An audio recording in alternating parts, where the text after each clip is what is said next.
Sepeda motor jenis bebek alias moped kembali jadi sorotan. Jika sebelumnya ada video viral motor bebek tangguh diajak off-road, maka kini andal menerjang banjir. Seperti video yang diunggah akun Instagram Agus Ben Sempat, tampak Honda Revo tanpa kesulitan menerjang banjir. Padahal di saat yang sama ada motor sport mati mesin saat melibas air.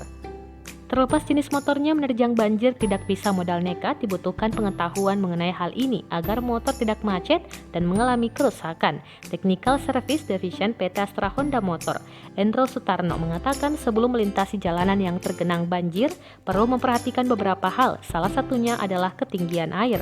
Endro mengatakan sebelum melintas dipastikan terlebih dahulu ketinggian air tidak melebihi dari ujung knalpot sepeda motor.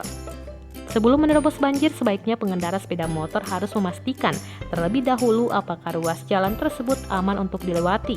Hal ini untuk memastikan agar sepeda motor tidak macet di tengah perjalanan yang akhirnya semakin menyusahkan karena harus mendorong dalam kondisi jalanan tergenang banjir.